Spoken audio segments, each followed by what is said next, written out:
Salam sehat sahabat Satu Pena, bagaimana kabarnya? Semoga sehat selalu, bahagia selalu, dan kali ini Satu Pena TV kembali hadir menemani aktivitas sahabat Satu Pena dimanapun berada, untuk kita sama-sama mendengar, mengenal, mendengar cerita, dan juga mengulik kisah dari para penulis, para penyair, sastrawan, dan juga seniman, terutama mengenai perjalanan hidupnya dan juga proses kreatif di balik setiap karya yang dihasilkan.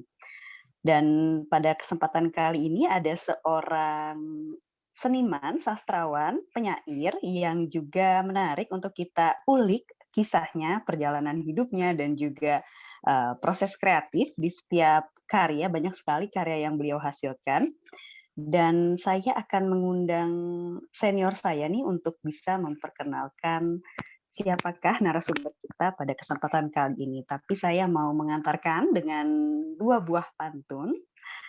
Oke, mendayung ke hilir berujung samudera. Syahdu rasanya tertampak di mata.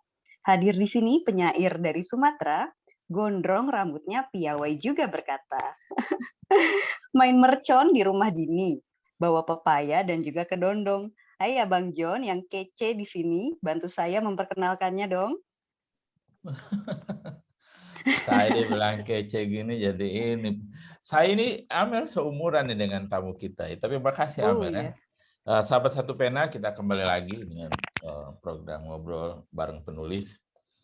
Sebuah program yang kita dedikasikan untuk penulis, untuk menularkan ya kehebatan mereka, menginspirasi kepada penulis baru, dan berbagi cerita, pengalaman, dan ini bagaimana menjadi kepenyairan.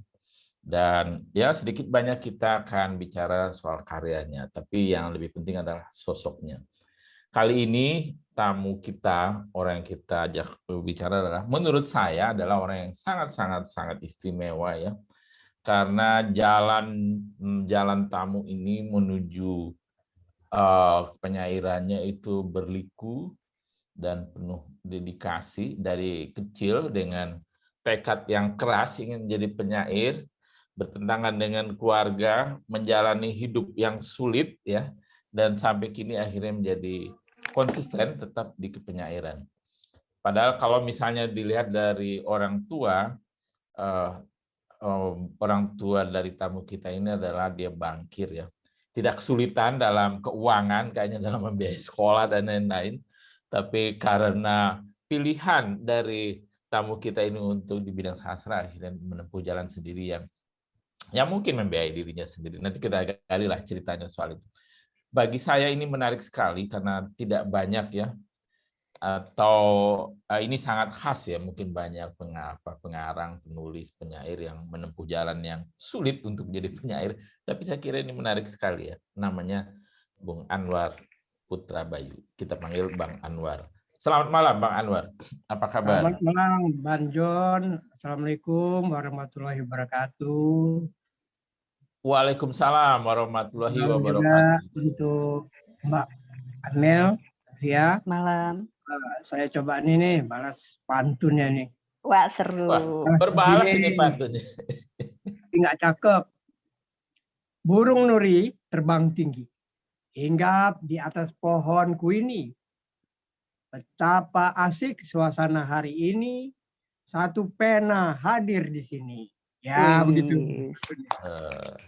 Tapi Bang Anwar nggak nyinggung-nyinggung saya cakep nih kayak Amel. Amel bilang Ini memang Mbak Amel ini mancing-mancing dalam suasana kemelayuan. Ya. Jadi sedang di manakah nih Bang Anwar saat ini? Saya sedang di kediaman di rumah. Baru pulang tadi sore dari Sumatera Utara, dari Medan.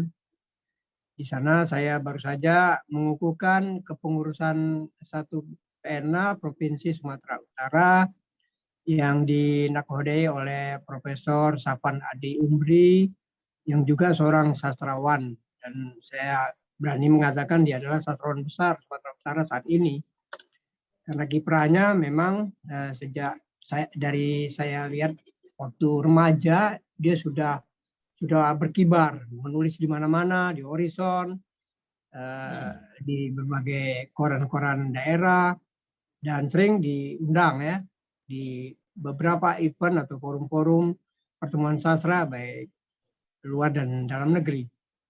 Sapaan Adi Umri. Nah, jadi perjalanan saya naik bus ke Sumatera itu, Sumatera Utara, pulang pergi saya naik bus, saya mencoba mengembalikan suasana ingatan saya dalam perjalanan. Saya sudah lama nggak ke Medan, 30 tahun. Wah, lama 30 sekali tahun ya. lebih. Iya, tahun sekitar tahun 78, 79 saya dari Palembang ke Medan. Sebelumnya kan saya di Jakarta kan. Nah, baru inilah saya sempat, itu pun kebetulan ada tugas pula dari Satu Pena Indonesia untuk mengukuhkan Bang Sapaan Adi Umri. Itu Pak Jan. Jangan-jangan kalau nggak ada tugas, Bang Anwar nih nggak ngeliat kampung halaman ini. Iya juga, hanya ya mungkin dengan saudara-saudara kawan-kawan main chat aja di WhatsApp kan atau di Facebook ya komunikasinya. Tapi kemarin alhamdulillah teman-teman senior itu muncul semua seperti Jaya Arjuna, budayawan Zaidan BS yang terkenal itu datang bahkan membackup kita di Satu Pena Sumatera Utara. Dulu tuh tadi Bang Anwar sempat cerita, dulu Bang Anwar menonton profesor itu baca puisi, sekarang Bang Anwar jadi ketua koordinator jadi atasan lah ya dalam tanda kutip ya dalam organisasi Satu Pena. Iya, Hikmah di balik ini? Dulu adalah penonton, sekarang malah atasan gitu. Apa yang Bang Anwar pikirkan dalam realitas? Hikmahnya adalah itu bagian dari sebuah proses perjalanan hidup kita sendiri. Jadi ya seperti roda kadang-kadang berputar, kadang kita di bawah, kadang kita di atas. Dalam konteks organisasi ini ya kebetulan saya di atas beliau kan gitu kan. Jadi ada semacam rotasi, ya semacam perputaran kehidupan itu. Di dalam kegiatan karir pun begitu juga yang kita rasakan dalam makna itu, bahwa semua berproses, berputar, kadang di bawah, kadang di atas, juga kejayaan seperti itu, kekayaan dan kemiskinan seperti itu, jadi berputar. Itu proses kita semua, Bang John. Ya, tapi ini juga menunjukkan betapa Bang Anwar konsisten di bidangnya dari dulu. Kalau saya melihat saya baca itu ya, dari kecil sampai terkagum-kagum berhenti bacanya. Luar biasa ini perjuangan saya pikirin. Saya tidak menemukan kisah penyair seperti itu. Tapi nanti itu di bagian lain kita bahas. Ya, Bang.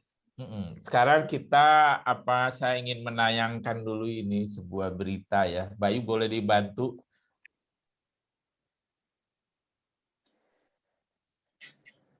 Oke. Terima kasih. Nah, foto itu adalah foto ketika saya juga ada di situ sebenarnya ya, Bang Anwar dalam 10 tahun, dan itu giliran Bang Anwar mendapat nasi tumpeng ya di foto. Ketika saya dapat nasi tumpeng juga ada fotonya ya. Cuman yang penting adalah judulnya ya. Ketika itu baru disebut Bang Anwar bakal dikukuhkan sebagai Ketua Satu Pena untuk Sumatera ya. Sekarang kan sudah dikukuhkan kan ya? Iya.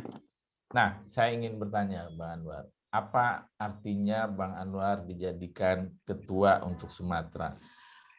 Apa misi? Apa yang ingin Bang Anwar capai dan mengapa itu Bang Anwar terima gitu ya? Coba bisa jelaskan. Ini sebetulnya buat saya suatu kepercayaan ya dari Satu Pena Indonesia, sebuah kehormatan juga, suatu anugerah. Karena saya diberi satu kepercayaan atau mandat.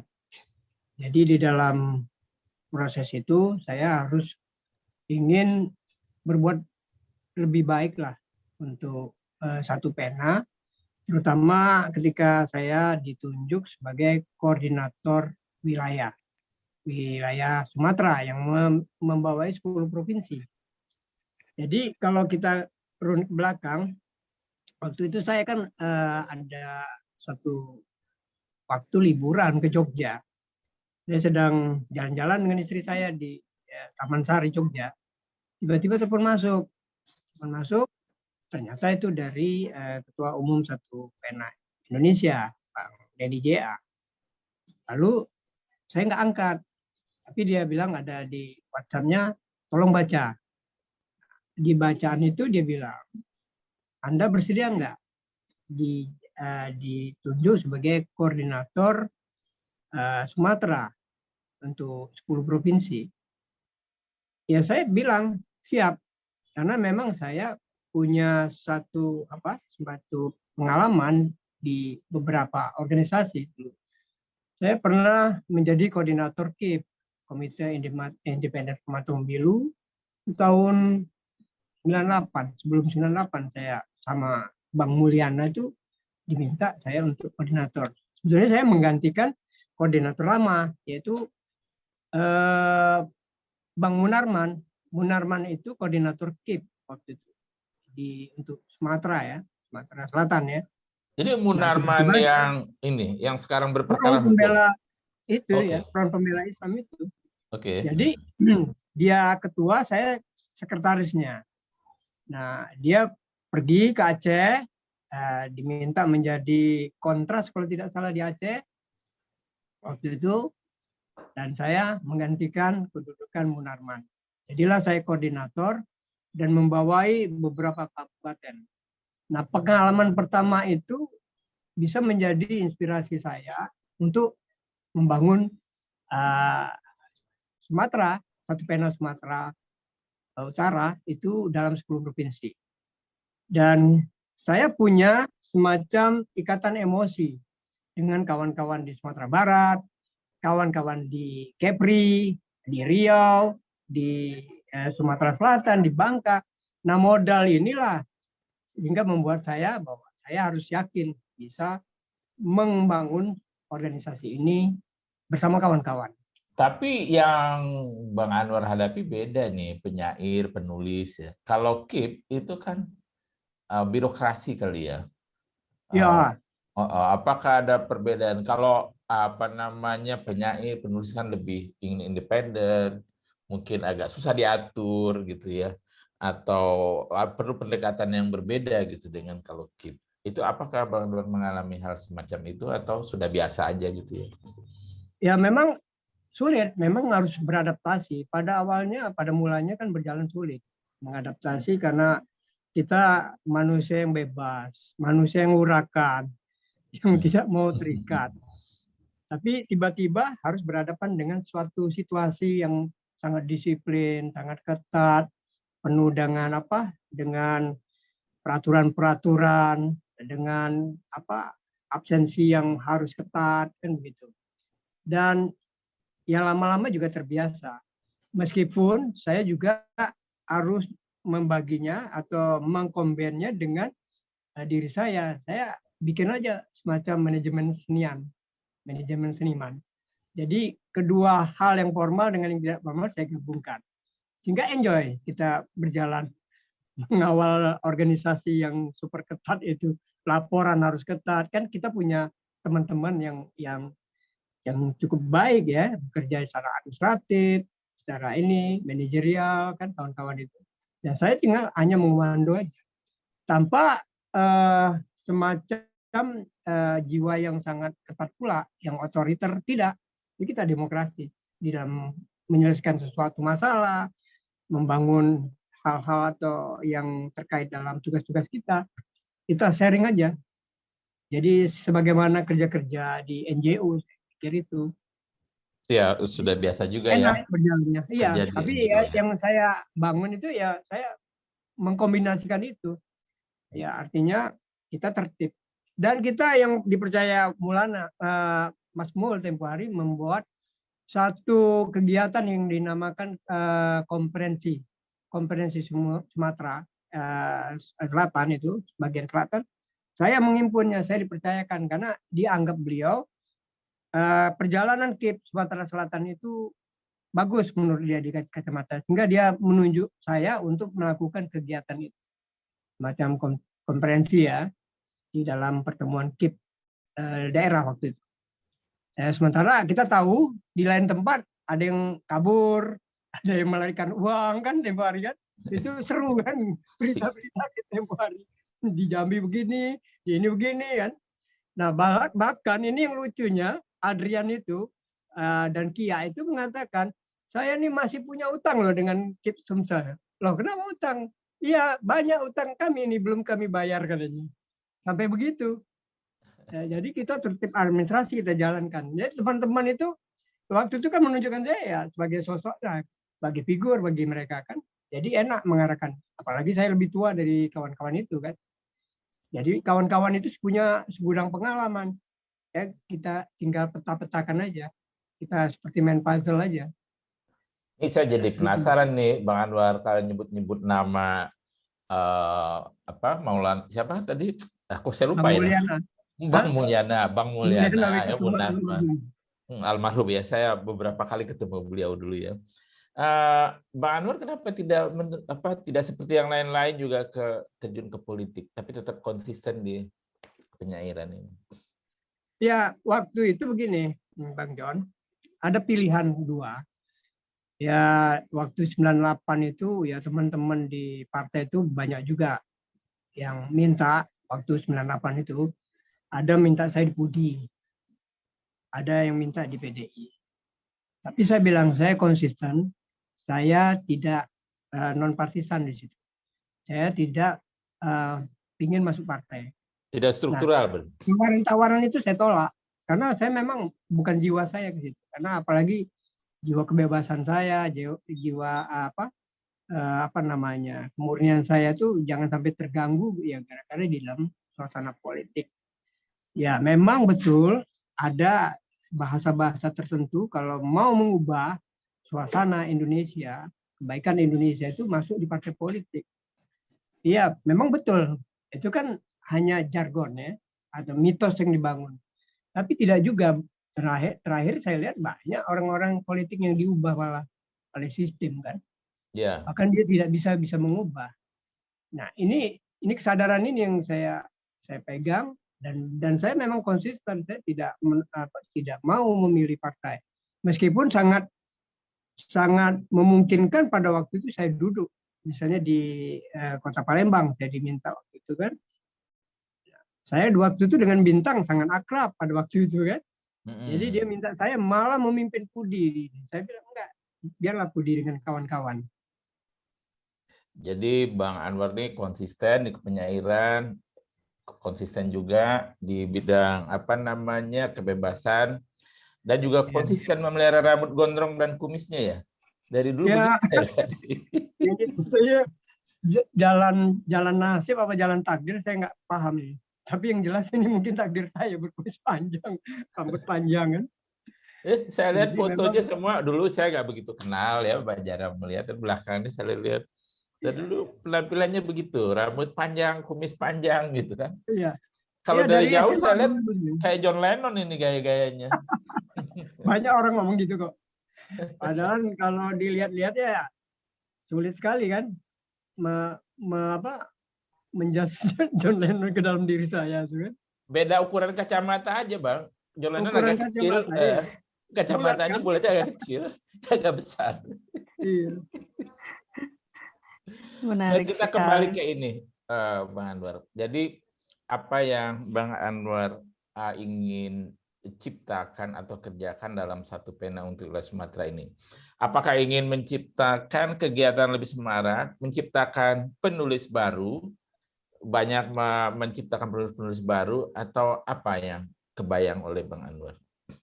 Ya, pertama kita membangun suasana yang kondusif ya, bahwa salah satu adalah bagaimana terselenggaranya ekosistem kepenulisan di Indonesia, terutama di daerah-daerah.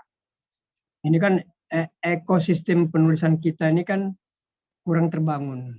Banyak hal antara masyarakat dengan buku dengan kebijakan itu tidak harmoni ya, berjalan sendiri-sendiri. Nah, bagaimana kita mencoba nanti keep lagi satu pena ke depan itu ya bisa mengubah secara perlahan-lahan dalam membangun ekosistem kepenulisan ini. Nah, ini yang kita mimpikan bersama dengan kawan-kawan di Sumatera, dan ada beberapa kegiatan sudah tersenggara di Sumatera Barat, dengan kegiatan-kegiatan diskusi dan macam-macam penulisan-penulisan. Yang jelas memang membangun kehidupan penulisan ini, kalau dulu seperti menegakkan benang basah, tapi sekarang benangnya sudah mulai kering, bisa tegak. Saya yakin itu. Saya pernah baca satu tulisan Bang Anwar tentang penulis perempuan ya, yang langka itu, tapi kaitannya penulis itu di Palembang ya, bahwa cuma beberapa orang aja penulis perempuan. Nah, apakah ada usaha-usaha untuk melahirkan, misalnya menggiatkan perempuan supaya lebih banyak terjun di literasi, jadi penulis atau apa gitu? Kebayang juga sama. Iya, salah satu tujuan itu. Jadi kita bagaimana menyimbangkan penulis-penulis perempuan itu juga berdaya gitu. Jadi kadangkala keberhentian penulis perempuan ini biasanya kalau saya lihat di daerah itu ya suasananya lain. Kalau sudah menikah sudah selesai. Kebanyakan begitu. Baik di Sumatera Utara saya lihat dulu tumbuh penyair-penyair perempuan, penulis-penulis cerita pendek perempuan, novelis perempuan yang muda-muda hilang tiba-tiba karena dibawa perkawinan. Dan ini sebetulnya sebuah kondisi yang tidak menguntungkan bagi kehidupan penulis di level kaum perempuan. Nah, untuk itu kita coba memberi suatu dorongan, suatu kesadaran bahwa menulis itu setiap saat, tidak harus nanti kawin harus berhenti kan, atau dan lain-lain itu. Dan juga ruang-ruang untuk perempuan kan terbatas di daerah. Mungkin saya pikir juga di Indonesia ya, itu terbatas. Nah, ini yang menjadi kendala. Maksudnya juga. Ruang apa nih, Bang? Ruang kreatif mereka kan sudah mulai terbatas, ruang-ruang kreatif untuk ruang diskusi, ruang bertukar pikiran, sekarang ruang ekspresinya juga terbatas. Karena hal-hal yang terbatas itu kadangkala membuat kemalasan kita semua. Tidak saja kaum perempuan, kaum laki-laki pun seperti itu. Iya, saya pikir kan kalau ruang misalnya diskusi, berekspresi dalam penyiaran nggak ada gendernya ya. Perempuan laki-laki sama aja ya. Sama aja saya pikir, karena ini proses dalam suatu ekspresi kan. Dan apakah sudah selesai ketika perempuan hanya bermodalkan perasaan, karena banyak perasaan, sehingga nggak usah diungkapkan dalam penulisan kan, sudah dirasakan aja. Sehingga perempuan yang diasumsikan wah banyak perasaan, bukan banyak pikiran, jadi nggak usah lagi lahir sebagai sebuah tekstual kan. Jadi laki-laki aja kan begitu kan, yang sedikit perasaan tapi membangun perasaan cinta, perasaan marah itu lewat puisi, itu hanya khusus. Nah, dikotomi ini yang sebetulnya yang kita luruskan sepertinya. Saya kira justru masalahnya di ruang media kali ya, Bang Anwar. Kalau dulu salah satu ada ruang di media untuk mengekspresikan atau karya kita dimuat di media, nah itu lalu dia dikenal sebagai penyair ya. Apalagi kalau sampai masuk ke horizon seperti Prof tadi ya, TV-nya masuk ke horizon itu kan sebuah pengakuan. Nah, kalau sekarang bagaimana tuh menurut Bang Anwar untuk mengatasi, memperbanyak ruang media itu, atau bagaimana mengukuhkan seorang penyair baru ini kita sebut penyair. Kalau dulu kan melalui karya yang muncul di media ya. Nah, sekarang sebetulnya itu kan apa itu? Proses kesadaran dari masing-masing orang ya, Bang. Jadi dia tidak perlu dalam pikiran dia bahwa nanti dia menulis akan menjadi penyair. Mengalir aja dia. Jadi bagaimana dia harus memanfaatkan ruang media meskipun sekarang terbatas. Harus ada ruang-ruang media alternatif, menciptakan buku yang mandiri, kemudian bagaimana dia menulis di jurnal-jurnal mandiri misalnya, atau majalah-majalah yang mandiri kan yang dibangun oleh kelompok-kelompok atau komunitas. Nah, ini yang perlu dibangun seperti itu. Jadi saya pikir kalau kita mengukuhkan itu nanti dia akan karbitan, jadi karbitan. itu dulu DKI kan sering itu ada pembaptisan para penyair di tim, ya kan begitu. Dikukuhkan banyak di angkatan saya di mimbar abad 21 aja udah pada hilang. Hanya yang muncul Joko Pinurbo, ya kan, Hesti Prabowo, itu Iyut Pitra yang kayak gitu. Selebihnya yang lain-lain udah hilang semua, lebih banyak yang hilang daripada yang muncul kan. Seleksi alam ya. Karena dikukuhkan. Jadi Oh, kesadaran itu aja dibangun. Jadi jangan ada mimpi saya mau jadi penyair. Tapi menulis saja, mengalir. Mengalir terus. Sampai henti. Nah, ini membuktikan kita. Seperti kita ada ada gium. Kalau kita mau menulis, maka kita ada. Begitu kan. Dosen banyak yang nggak dikenal karena dia tidak menulis, tapi dosen-dosen yang menulis itu banyak dikenal. Guru-guru yang menulis itu banyak dikenal. Kita kenal guru dulu, D. Kemalawati dari Aceh, karena dia menulis, ya kan? Kalau dia tak menulis dia tak ada, ya kan? Tidak eksis dia, keberadaannya tidak dibangun. Nah itu, jadi jangan sampai ada bahwa jadi penulis, jadi penyair itu bagian dari pengukuhan, ya semacam cap lah, stempel atau sertifikasi. Ya mengalir aja. Nanti akan pengakuan itu ada muncul sendiri. Nah bicara ini soal pengakuan, saya pernah nyatakan dengan teman-teman, termasuk dengan Kang Maman Mahayana. Saya memang nggak punya cita-cita penyair. Beda dengan kawan-kawan ya. Beda dengan kawan-kawan, ada misi, ada passion, ada nafsu, ada gairah ke sana kan untuk jadi penyair. Kalau saya biasa-biasa aja gitu. Nah, ya mungkin kesalahan kritikus yang menyebutkan saya penyair kan. Saya memang nggak ke sana. Saya tuh cita-cita tuh sebetulnya pengen jadi sutradara teater. Sutradara teater. Pengalaman saya adalah menulis pertama kali ya pengalaman menulis naskah.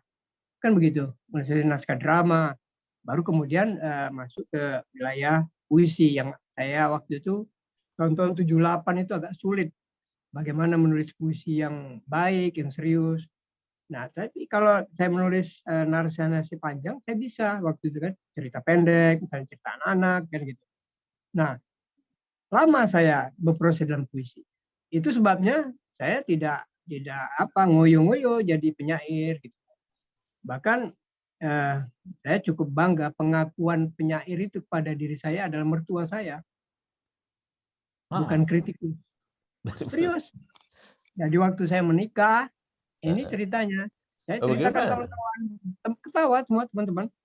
Jadi suatu hari habis menikah, hari satu menikah, hari kedua, ketiga, saya dibawa keliling mengenalkan mertua saya, mengenalkan saya, loh, ini mantuku penyair loh, menantuku penyair dia. Oh kerja di mana? Kerja penyair dia, kan begitu.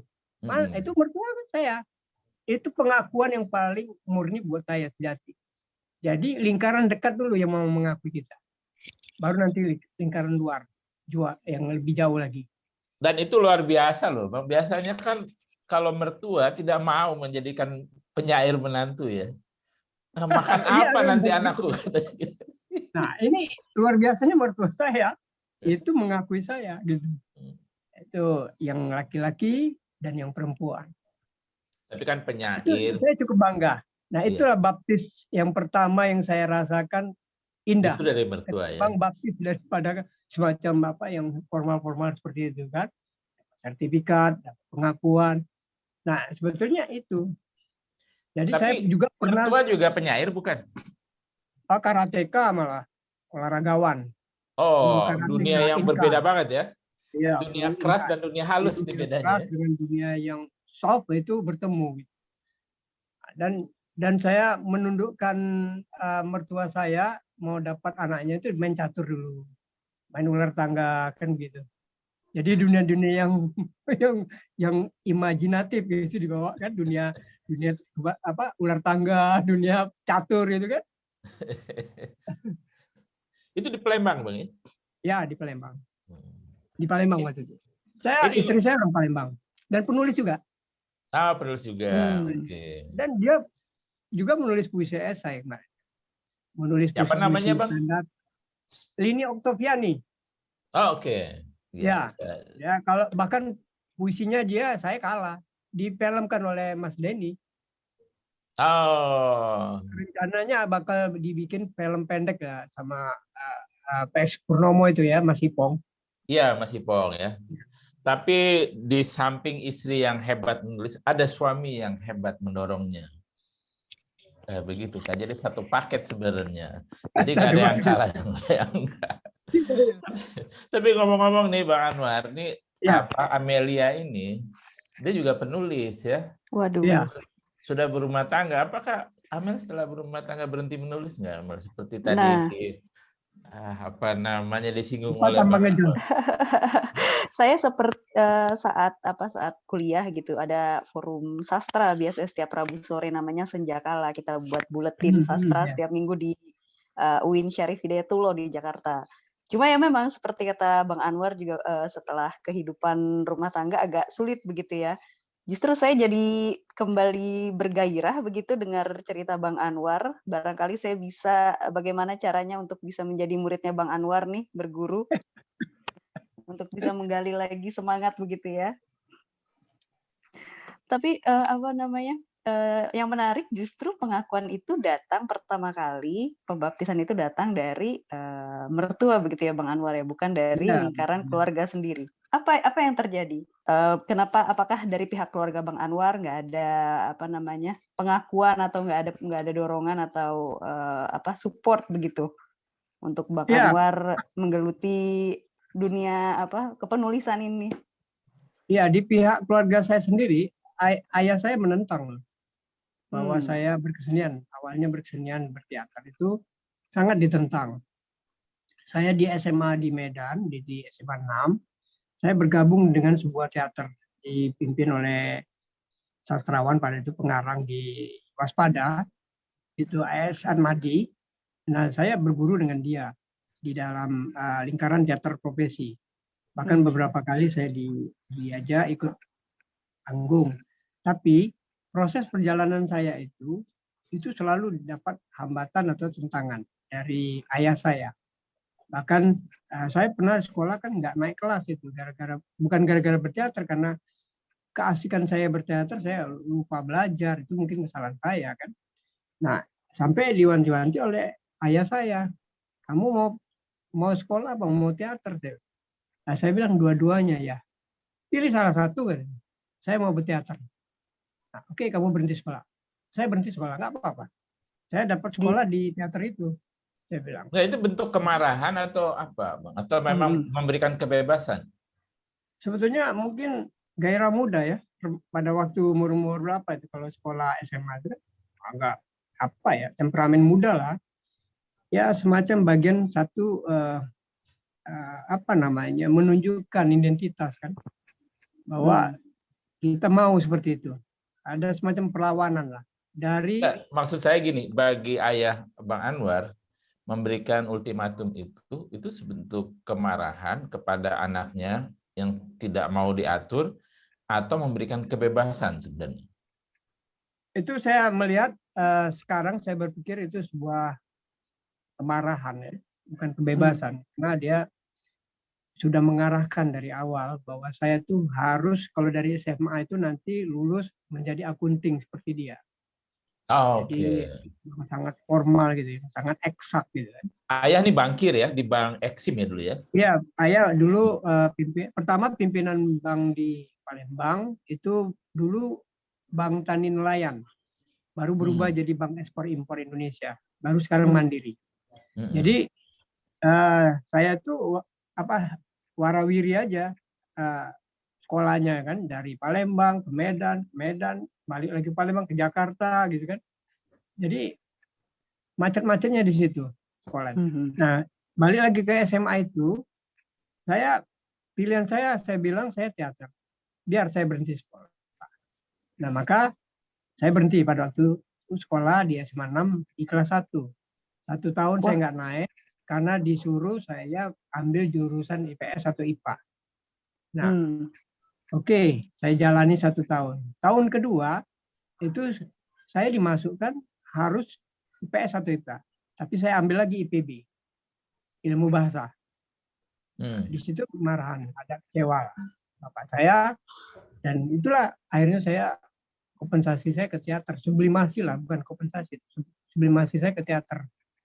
Kalau kompensasi mungkin lebih ekstrim ya. Saya sublimasi ke teater, mulai menulis selesai di Waspada itu, menulis cerita pendek, menulis puisi di tahun 70-an itu.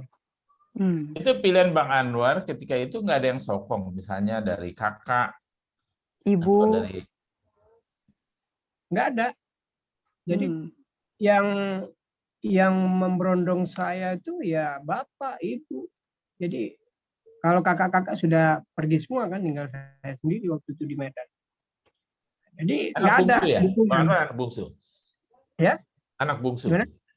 Bang Ya, Anwar anak bungsu. Oh, oke. Anak bungsu dari 5 bersaudara saya. Bungsu dan paling nakal pula ya? Sebetulnya badung kreatif lah saya pikir. Terbukti sih. Akhirnya berhenti di... Karena waktu SMA sudah berani mimpin demo saya. Wah. Ya, akhirnya kan pada SPP mahal kan. Saya demo, lalu saya kontaklah guru saya itu di Waspada. Tolong diliputlah dia. Meliput, marah kepala sekolah itu kan. Skor saya.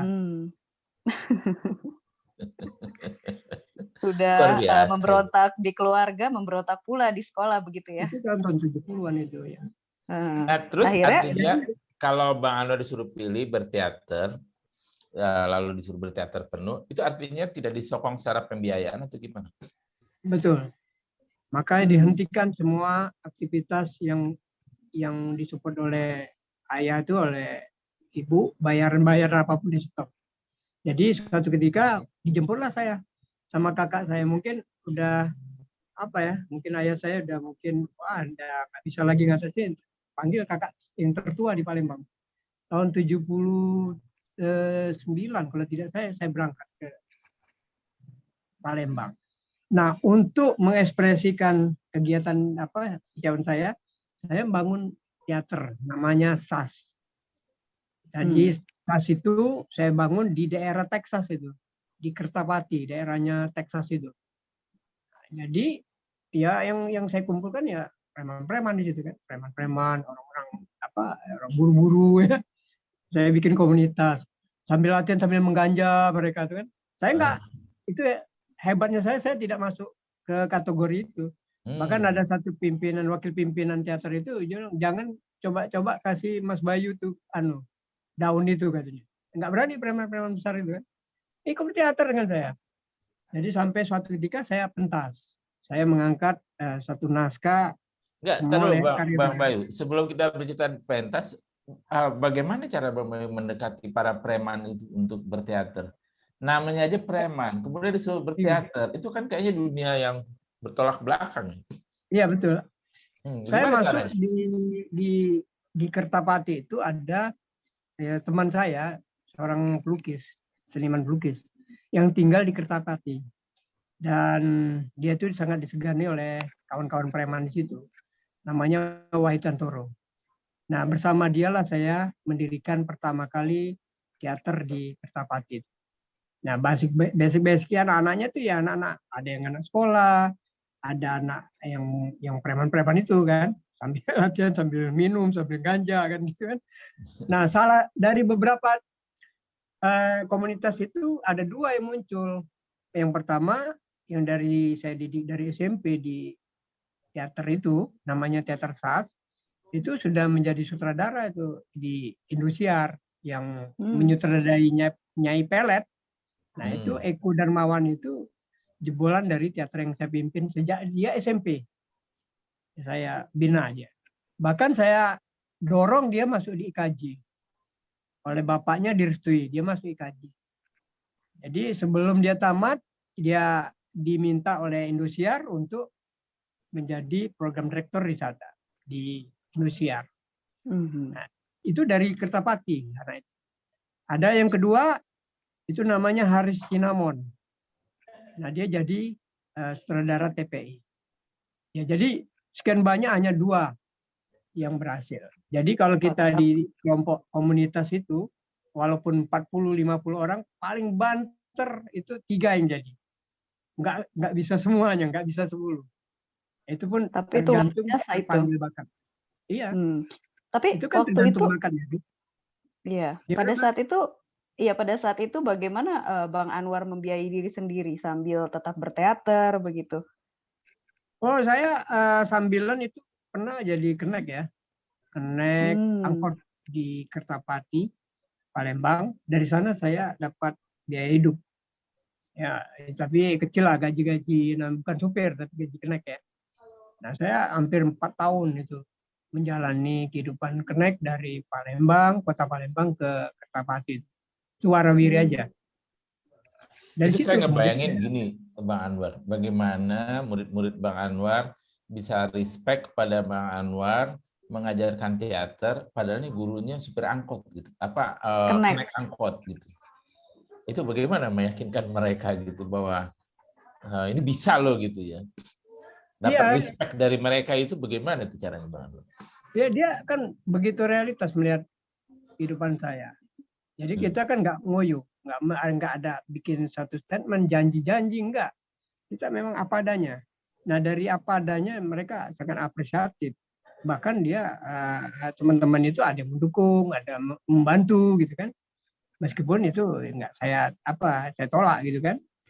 Tidak saya ambil bantuan-bantuan itu, saya tetap yakin mencari uang di di kenek mobil. Pernah jadi jualan telur di jembatan Ampera itu jualan telur itu karena bapaknya Eko Darmawan yang sutradara itu, karena dia pengusaha telur, memberi pekerjaan sama saya, kamu dagang telur aja. Nah, dari situ juga menjadi sumber hasil uang saya kan gitu. Nah, dari situ saya berjalan, tidak menggantungkan diri pada kakak saya, enggak. Saya malah bisa dengan kakak itu, bisa saya menjadi anak jalan loh, bener. Sebenarnya Kabarnya, dalam bayangan anak buah Mas Anwar, Eko dan lain-lain tadi, berteater itu mereka mempersepsikannya sebagai hobi, sebagai kesenian, sebagai profesi nantinya. Ya, Apa saya yang di meyakinkan kepala dia itu apa ya, yang membuat dia mau itu? ada hal-hal yang kita bangun. Pertama, di persepsi mereka kita bangun bahwa berteater itu adalah ilmu kehidupan.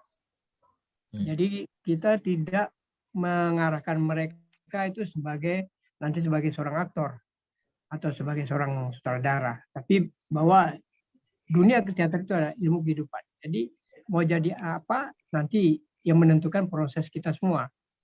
Jadi seperti Eko jadi sutradara itu kan proses kemudian.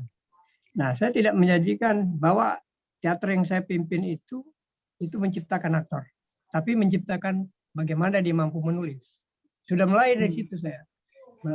Bagaimana mendidik menulis puisi, mengajari menulis cerita pendek, sampai naskah drama. Bahkan teman-teman itu akhirnya bisa menulis naskah drama, dan kita kasih ruang waktu itu ya ada TVRI Palembang. Nah, setiap naskah itu dibayar pada waktu itu ya mungkin zaman-zaman itu mahal ya. 35.000 satu naskah 12 halaman itu. Dalam durasi 40 sampai 45 menit. Jadi 0 sampai 45 menit itu harga naskah itu cuma 35.000 pada waktu itu. Tahun berapa itu, Bang? Itu sekitar tahun 86. Oh, kecil ya berarti ya? Iya kan, kecil dong. Kecil. Saya ingat gaji saya waktu itu jauh lebih besar dari itu. Dari Jakarta itu sangat kecil. Nah, dari teman-teman itu saya buat satu tim, bagaimana tim 5 gitu, itu menulis naskah. Jadi nggak saya sendiri yang menulis naskah itu. Jadi berbagi. Kalau mereka menulis satu naskah, dia masuk di TV, diterima, dia yang dapat honornya kan. Nah, yang pemain-pemain dapat honor pemain. Itu lain lagi kan, ada honor penulis dan honor pemain. Nah, sebetulnya saya sangat welcome pada waktu itu TVRI meminta saya menulis. Nah, tapi saya harus sharing juga dengan kawan-kawan. Tidak saya ambil untuk milik saya sendiri. Saya pernah buat tim seperti itu kan. Di Hmm. menyerang TV itu memulai dengan tim ini. Itu Tim lama kecil. sampai tahun 90-an itu. Wih. Saya dengan teman-teman. Dan akhirnya dua teman itu jadi, yang satu di Indonesia, yang satu di TPI. Yang Oke. Haris Cinamon itu. Yang kemudian anaknya kemarin dapat Citra itu. Si Cinamon apa gitu kan. Nah itu Lalu proses-prosesnya. kabarnya saya sempat baca-baca sedikit begitu. Katanya Bang Anwar sempat menolak untuk ditawari jadi PNS oleh kakak, itu betul lah? Iya, waktu ya maksud kakak itu kan, kakak saya kan abang itu, ipar itu pegawai negeri, seorang guru, kepala sekolah. Dan diangkat kemudian dipindahkan menjadi kepala BLPT, Balai Latihan Pendidikan Keterampilan ya. Nah pada itu ada satu ruang untuk semacam, kalau zaman dulu kan magang baru diangkat. Nah saya diminta itu di BLPT. Dan saya menolak karena ada 3 saudara-saudara saya sudah di PNS semua. Dan bapak saya juga orang yang punya aturan seperti itu. Abang saya punya aturan seperti itu. Saya menolak di luar ASN atau PNS itu. Dan dengan kesadaran itu. Dengan kesadaran. Bukan dengan betul, emosi. Bukan. Ini yang lain dari yang lain gitu ya. Biasanya posisi PNS diburu, dikejar-kejar, sekarang juga justru ini ada tawaran di depan mata malah diabaikan begitu saja. Bahkan teman-teman saya tuh memilih itu PNS semua. PNS. Iya. Memilih untuk akhirnya lebih memilih mapan. untuk memilih untuk kenek, jualan telur begitu ya. Yang penting bisa bebas berteater. Tapi dari sana kan saya itu bagian dari laboratorium saya. Riset-riset saya di sana. Saya pernah bikin ya kisah-kisah mereka. Sederhana kan di TVRI itu kadang-kadang kisah-kisah sehari-hari sederhana. Jadi itu bagian dari labor saya, itu sumber penulisan saya. Jadi bagi Bang Anwar perjalanan dengan profesi yang tidak biasa itu, berganti-ganti profesi itu adalah laboratorium riset untuk akhirnya dipentaskan di atas panggung. Iya, bagi saya akhirnya, itu. Dari teater SAS itu berkembang seperti apa Bang Anwar? Nah, di SAS itu saya sempat mementaskan sebuah naskah itu, karya Molière itu dari penulis Prancis. Itu di Maudicient Magri Louis, itu Dokter Gadungan, itu pernah diangkat oleh Teguh Karya di tahun-tahun berapa saya lupa. Dan itu saya mencoba menafsirkan naskah itu dalam konteks kelokalan. Nah itu saya angkat di sebuah pementasan di Kota Palembang, di Taman Budaya pada waktu itu. Dan baru itulah sebuah teater yang berani menjual kartis. Jadi saya ATM-nya itu Rp1.000 pada waktu itu. Dan di PON sih, kalau di wali kota itu diberi pajak gitu. Di PON. Jadi kita harus, pada waktu itu berkesenian susah. Kita harus bayar pajak kemana? Ke wali kota itu kan. Dinas pajaknya. Karena kartis kita di PON sih, seperti kayak film-film itu. Jadi ATM-nya 1.000, nanti dipotong berapa persen. Nah itu yang saya mulai pementasan di SAS itu. Dan hanya HTM. Nah, HTM harga tiketnya kan? Harga tanda masuk. Iya. Dan itu belum ada satu teater yang berani mementaskan di gedung Taman Budaya yang kita harus bayar gedungnya. Tidak seperti Taman Budaya di daerah-daerah lain yang kita dibayar. Jadi Taman Budaya Sumsel itu punya keunikan. Dia tidak di bawah kedinasan Departemen Pendidikan, Kebudayaan, di Dinas Kesenian, kan, di Dinas Kebudayaan. Tapi dia di luar itu. Dia dikelola oleh Kopri. Maka statusnya bukan taman budaya seperti yang di Solo, di Padang. Nah, kita harus bayar di situ. Jadi berkesenian itu sudah memulai dengan adegan-adegan ketegangan. Kita harus minta izin. Kan ada perizinan. Dulu ada politik perizinan. Kalau mau mentas saja kita harus minta izin. Kedua tempat, satu di kepolisian, kedua di sospol, sosial politik di pemerintah daerah. Jadi tegang betul pada masa-masa itu kalau berkesenian. Belum dikontrol oleh kawan-kawan itu, kawan-kawan tentara itu kadang-kadang ke lapangan. Apakah naskah ini mengandung naskah sospol atau tidak? Ini. Nah, itu yang pertama saya ingat pementasan itu, dan HTM itu saya kirimkan ke ayah saya ke Medan untuk dia nonton. Saya mengundang dia datang ke Palembang untuk menonton. Tapi yang datang adalah 5 buku kumpulan drama. Saya pikir, wah, saya ditantang ayah saya untuk mentas 5 buku lagi. Oh, itu penghargaan atau apa, Bang Anwar? Apa saya bikin, apa ngeledek, apa penghargaan. Tapi yang jelas undangan saya itu dibayar dengan 5 buku. 5 buku naskah-naskah William Shakespeare. Waktu itu ada naskah Hamlet, ada naskah King Lear, dibeli oleh ayah saya di Medan dan dikirim pakai paket pos. Padahal saya mengundang untuk menunjukkan bahwa saya bisa mentas gitu, saya berhasil gitu berteater, walaupun dihalang-halangi udah di Medan di mana-mana. Ya, itu pencapaian luar biasa itu ya.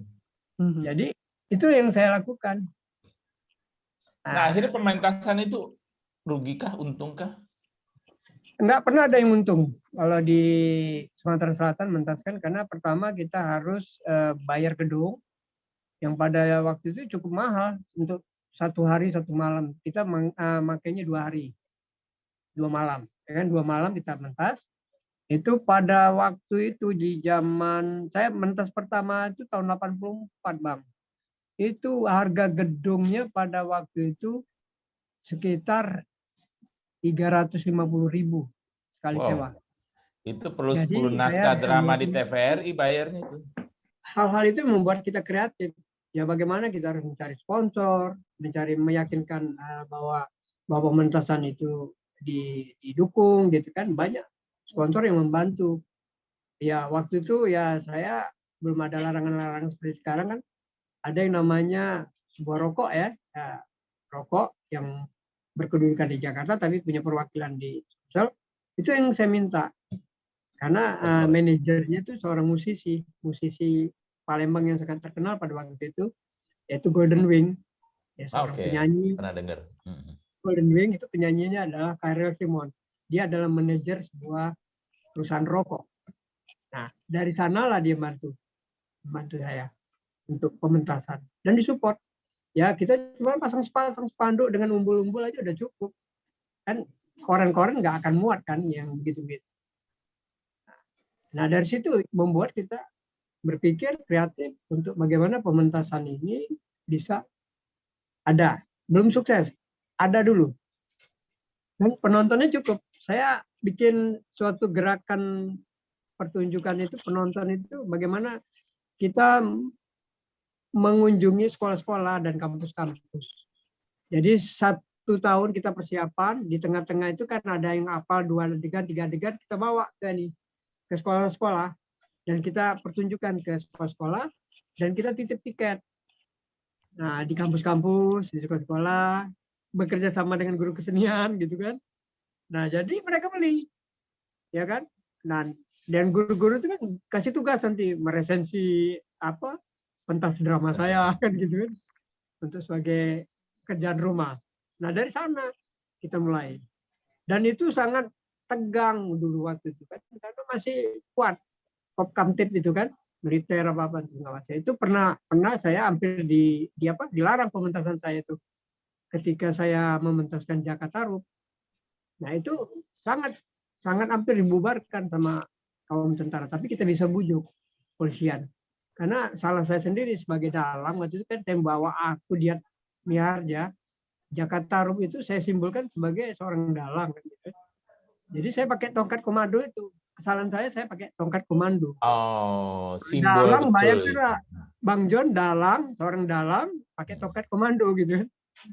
Apa enggak kesindir tuh teman-teman di tentara itu kan, mau dibubarkan. Tapi saya yakinkan. Dan akhirnya pementasan berjalan lancar, gitu, sukses. Ya. Dan banyak dapat support dari teman-teman koran kan pada waktu media. Dan banyak masukan dari kawan-kawan seniman, kemudian senior-senior, bahwa mungkin pementasan saya yang paling berhasil itu Jaka Tarub dengan Wong-Wong itu. Oke. Amel, waktu kita sudah hampir habis ini. Kita Iya. tayangkan itu. Terasa nih Bang John, Mbak Amir. Iya. Ya, namanya Ada sejam. ya. Belum habis, cuma akan ada beberapa. Kita menayangkan video Bang Anwar dulu. Tapi sambilan itu kopinya tuh diminum. Oh iya, itu juga ada. Ada Bika Ambon makan sendiri aja, Bang Kok Anwar. tahu sih, kok tahu. Saya bawa Bika Ambon itu. Bayu, boleh dibantu Mas Bayu?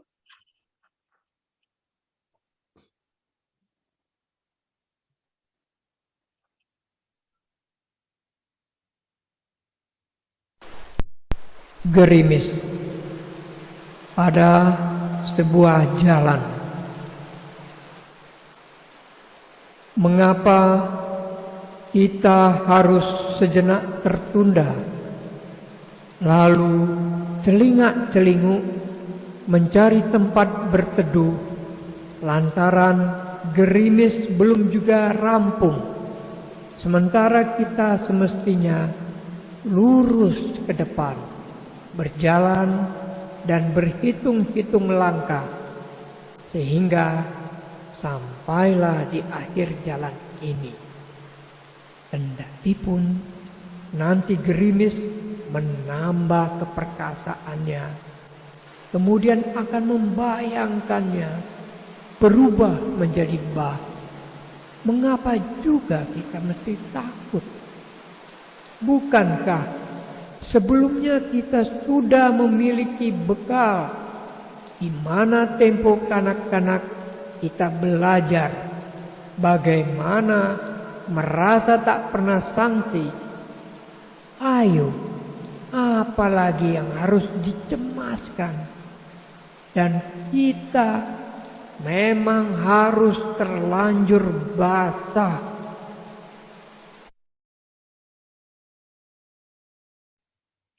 Wih, editannya menarik tuh. Puisinya tidak kalah menarik. Ada cerita apa Bang Anwar di balik puisinya itu? Ya sederhana kan, ya temanya kan begitu natural ya. Saya ini posisi saya ini pengarang sudah mati, jadi puisi ini milik semua orang. Jadi saya ingin memaknai bahwa itu kan udah tahu cerita dari puisi itu bahwa sesuatu yang kita jalani itu jangan tanggung-tanggung. Jadi walaupun ada bencana, ada apa, harus maju gitu. Jadi jangan ada ketakutan-ketakutan, ada kecemasan-kecemasan yang ini, yang begitu kan. Membangun apa saja, membangun karir, membangun kehidupan, membangun organisasi, membangun apa. Kepalang sudah kecebur, kepalang basah, ya lakukan. Jadi nggak ada tendeng alih-alih, harus dilakukan. Harus diselesaikan. Nah, ini pesan yang ingin kita dapatkan dari puisi ini, dari multi tafsir ya. Menarik sekali. Tapi video channelnya Bang Anwar sendiri di YouTube itu Bang Anwar buat dan edit sendiri kah atau ada tim khusus kah? Saya bikin sendiri semuanya, puisi-puisi yang ada di YouTube. Dan ya saya nggak mengejar target kayak teman-teman lain harus sekian 1000. Enggak, saya udah mulai 2-3 tahun berapa ya, 2004 apa 2000 berapa saya udah bikin video seperti itu sebelum ada masa-masa subscribe itu. Nah makanya saya paling lambat dibanding kawan-kawan. Kawan-kawan sudah ada monetisasi, saya nggak peduli. Saya bukan itu yang saya kejar kan, bukan apa monetisasi itu, tapi bagaimana mengekspresikan itu. Makanya saya lambat bekerja itu, lambat. Sama lambatnya ketika saya memproduksi buku ya, buku-buku puisi apa. Beda dengan teman-teman yang gencar. Justru saya lambat. Bahkan kalau nggak dibujuk oleh Kang Maman Mahayana, saya tidak akan menerbitkan buku gitu. Jadi waktu itu malah Kang Maman menjadi fasilitator saya, menghubungkan sebuah penerbit di Jogja, dan itu pun penerbit menunggu saya 1 tahun baru menerbitkan, dan diterbitkan 3000 eksemplar. Jadi justru ditunggu sama penerbit ya? Iya, ya. Bahkan teman saya ada sanggup membayar penerbit itu untuk terbitkan. Dan ya jasa Kang Maman inilah yang mendorong saya menerbitkan buku. Nah, kemudian karena mungkin saya pertama untuk menerbitkan buku itu kan biayanya mahal. Untuk masuk ke antrian itu lama sekali. Misalnya ke obor atau kemana-mana juga itu antriannya sangat lama. Kita ngajukan lama sekali. Ini penerbit besar. Nah, setiap ada ruang kesempatan seperti kemarin ada buku yang diminta dari sastra digital. Dia mengajak teman-teman untuk menulis buku dan dibiayai oleh mereka. Nah, siapa yang menang, siapa puisinya yang bagus diterbitkan. Maka pilihan jatuh kepada saya, buku saya. Makanya buku yang ketiga ya, itu Ritus Piso itu bahkan sampai 4 tahun itu nangkring di Amazon.com dengan harga $7 pada waktu itu. Berapa dolar? $7. $7. Nah, $7 dan dicetak langsung di Amerika dia. Jadi kita dapat kiriman justru mahal dari biaya kirim daripada bukunya. Ongkos kirim. Iya. Ongkos kirim dari sana ke sini lebih mahal dari bukunya gitu. Wah. Jadi saya dapat ini jadi sastra digital di USA di Charleston SC diterbitkannya. Nah, ini bagian dari pilihan ketika saya memenangi sembara, semacam sembara penulisan buku kayak DKJ gitu ya. Tapi kebetulan yang menyelenggarakan sastra digital. Maka saya ajukan satu manuskrip Ritus Pisau itu. Beda dengan teman-teman saya, yang lain-lain yang gencar menerbitkan, bahkan yang produktif ya. Ya, puisi banyak tapi saya nggak mau membayar gitu. Saya bayar ke orang lain, cetak saya bayar gitu, saya nggak mau gitu. Seperti kemarin Kang. Tapi pada akhirnya puisi-puisi karya-karyanya Bang Anwar banyak yang ini ya, yang jadi referensi untuk skripsi ya.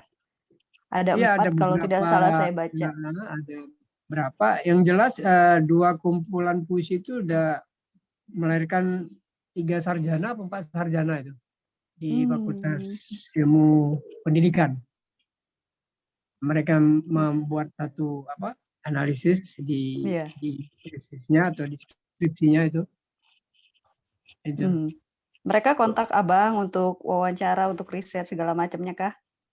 Ya, ada pendekatan kepengarangan, ada pendekatan formal melalui teks aja tanpa wawancara. Seperti pendekatan semiotik itu dia tanpa wawancara. Kalau ada nilai-nilai budaya itu dia sempat wawancara dengan saya. Jadi, berarti itu membuktikan bahwa walaupun Bang Anwar tanda kutip malas publikasi gitu ya, tapi yang sudah jadi justru apresiasinya begitu besar begitu ya, antusiasnya ya, sampai melahirkan sarjana-sarjana. Alhamdulillah Mbak Amil. Memang saya dibilang dituding itu memang nggak produktif oleh salah satu kritikus Medan. Kelemahan saya waktu dia tulis di Horizon, kelemahan saya tidak banyak mempublikasikan di media-media. Bahkan ada teman dari Jogja, mungkin Mbak Amel tahu, Bang Joni Andriata tuh. Ya, tahu. Sekarang itu datang ke Palembang marah-marahin saya. Dia bilang, kamu nih rajanya Palembang, nggak mau ngirim puisi ke Horizon. Ayo, kirimlah katanya. Nah, saya nggak mau ngirim, saya bilang. Saya titipkan aja puisi itu ke kawan redaksi. Akhirnya ya dimuat. Sudah dimuat, sudah. Saya nggak mau kirim lagi. Ada, honornya ada juga. Dikirim pakai wesel oleh administrasinya kan. Jadi sekedar membalas itu aja, membalas teguran. Iya, sudah itu nggak mau lagi ya. Tapi padahal kata Bang John itu bahwa Horizon kan salah satu barometer sastra kan. Ada beberapa tempat yang menjadi barometer itu, parameternya. Itu ada tim kan, ada hutan kayu, kan ada Horizon. Nah kalau kadang udah masuk horizon, udah kadang-kadang orang-orang yang menulis itu kan sudah bangga jadi penyair, sudah Besar. seolah-olah ya. Iya, seolah-olah jadi penyair kan gitu. Kalau saya memang nggak ada cita-cita, nggak ada tujuan menjadi penyair. Ini ya kesalahan kritikus saja. Ini kita udah di ujung waktu nih, Bang Anwar. Saya ingin tanya gini ya. Bang Anwar ini kan kalau secara pendidikan SMA lah ya. Ya. Tapi Bang Anwar sudah melahirkan beberapa sutradara yang hebat, kemudian puisinya ditulis menjadi skripsi, dan Bang Anwar juga pernah jadi dosen ya. Ya, dosen luar biasa itu di Dosen luar biasa ya. Bida Dharma untuk pelajaran prosa dan puisi. Nah, apakah Bang Anwar memandang bahwa sekolah itu masih penting sekarang ini? Gimana? Apakah Bang Anwar memandang bahwa sekolah formal itu masih penting nggak bagi seseorang di Indonesia ini saat ini? Ya, itu tergantung cara pandang, Bang. Kalau dari secara umumnya itu sangat penting yang formal. Karena itu kita belum tercerabut dan lepas dari budaya status, Bang. Jadi budaya status ini itu yang sangat menentukan kehidupan teman-teman. Kalau dulu saya melamar itu bukan anunya, ditanya kerja di mana kan, sekolah di mana, kan begitu. Berarti budaya status itu masih kuat. Nggak ada orang tua kamu sanggup menghidupi anak saya untuk jadi istri, nggak ada begitu. Itu proses kehidupan. Tapi dia tanya, ya kan, Anda kerja di mana, Anda sekolah di mana, kan begitu. Atau Anda kuliah di mana. Jadi menurut saya sampai hari ini formalitas itu penting. Jadi mentang-mentang nanti ya, jangan terpengaruh dengan populer, ya, bahwa pendidikan membebaskan itu harus nggak sekolah gitu, bahaya juga kan. Jadi harus saya mendukung itu formalistik sekolah, tapi tetap ada keseimbangan, Satu sisi ya, yang tidak sekolah ya berjalan dengan prosesnya kan. Mel, apalagi nih Mel? Bang Anwar, saya punya pertanyaan terakhir, sederhana aja sih sebenarnya. Bang Anwar ini kan berarti sepanjang hidupnya juga penuh dengan tanda kutip pemberontakan ya, pemberontakan dari keluarga, pemberontakan di dunia kerja, pemberontakan bahkan di dunia sastra ketika banyak yang mendesak untuk produktif. Bang Anwar ogah-ogahan tanda kutip begitu ya. Adakah penyesalan atau hal yang barangkali ketika Bang Anwar sudah sampai di titik ini, adakah yang Bang Anwar merasa menyesal di masa lalu pernah melakukan pemberontakan dalam satu hal? Ya, kalau dilihat masa lalu itu saya nggak begitu ya menyesali keadaan-keadaan seperti itu sampai yang terjadi saat ini. Ya, saya enjoy, saya nikmati.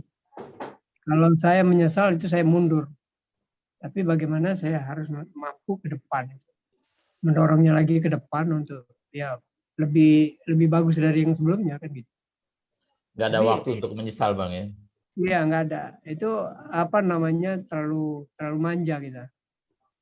Terlalu manja. Luar biasa. Iya, terlalu manja kan. Cukuplah bandit-bandit besar yang menyesal kayak gitu kan. Luar biasa, menarik sekali Bang Anwar obrolan kita pada edisi kali ini. Bang Anwar, bolehkah kita tutup dengan barangkali Bang Anwar membacakan syair atau bait puisi yang menarik? Ya, saya baca ini aja Mbak. Saya mohon izin saya baca Ritus Pisau ya. Tadi saya sudah tunjuki buku ya. Saya bacakan Ritus Pisau. Kalau apa romantis ini sudah sesak di dada saya nih. Silakan Bang Anwar.